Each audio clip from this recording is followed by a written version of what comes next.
Hi, it's Joe and Steve. We're here from downtown Chicago on our balcony, very noisy. Yeah. It's been for a morning walk. But we just thought we'd give a bit of a wrap-up, Steve, of the last couple of weeks. We've been here attending the ADPI ABI conference, the largest gathering of the dairy industry in the US, and also the Dairy Markets and Policy Workshop last week. So having experienced the extremes of spring weather in Chicago and the Midwest, we've had sunshine, we've had snow, we've had lots of rain. Yeah. We thought we'd just share some of the key takeaways from the last couple of weeks. Okay, so let's start with the biggest thing, Joe. You reckon?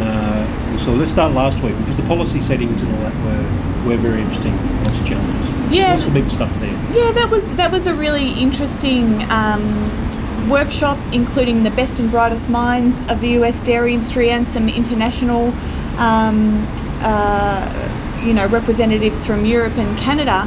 And one exercise through the workshop showed really clearly that there is really no holistic objective for dairy policy in the US. No one could come up with anything. No, there was no agreement there. Quite a few unintended consequences from the policy settings, the federal milk marketing orders, which are highly complex and potentially limiting innovation in the supply chain, Steve. Yeah, and we've seen in our analysis the inability for the US industry to achieve the higher value exports. Sure. They're being outpaced by Europeans very clearly, and that's I think the other thing, the frustration that we sense, there's multiple impacts on farm, or what the situation is, and the policy settings don't help that. In the processing sector, they face limits on what they can achieve in terms of it's all focused on cost reduction or cost minimisation. So conversion costs are regulated in these pricing formulas, which are pretty tough. It's very entrenched in commodity as a result. That's right. So I think for us it was very clear there's no clear path or process to change this. The industry is very frustrated because who leads this? Who's got the will to make change? And that's probably the biggest surprise for us, is how entrenched that is.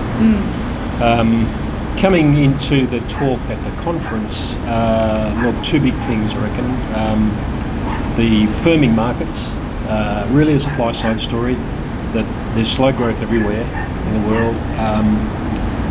The feeling, a lot of people are surprised things aren't stronger, prices aren't stronger. Yeah, that was a common theme, wasn't it? When people remarked, when you have successive bad news on supply from major exporters as we've had, why aren't the prices even stronger than they are? And there's still some uncertainty on the demand side, isn't there? As always, but particularly at the moment. Yeah, so two things. The trade wrangles between Donald Trump and his administration and China, Mexico, and now Europe. Yes. Putting a cloud over things, so that's causing a lot of uncertainty. Secondly, the size and location, how much where of those SMP stocks that have been sold out of intervention. So, and how that might impact demand if they're still coming through. That's right, which is capping where the protein side of the complex is reached in terms of price. Yeah, but certainly skim milk powder has the upside. That's been the consensus from this meeting as well. Maybe fat's still a little bit hot.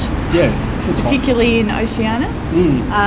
But skim, despite that, has got some upside, particularly if in Europe spring production doesn't reach its potential.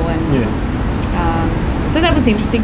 The other thing that really came into focus at the ADPI ABI conference this week was the potential impacts of the African swine fever that's spreading through China and neighbouring countries. This is the most talked about point. Yeah. The one that looms largest for global food, and certainly the impacts on livestock. So just about every conversation we had discussion of that point.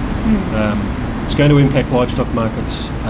China is going to have a massive gap in protein as a feed supply. How does that get solved in the coming at least 2 years, you have to think. And how that impacts back through the supply chain. So there's certainly some farm impacts. The US industry can see this potentially a way of helps improving farm economics. Absolutely, because those livestock values have really been battered in the last couple of years for farmers.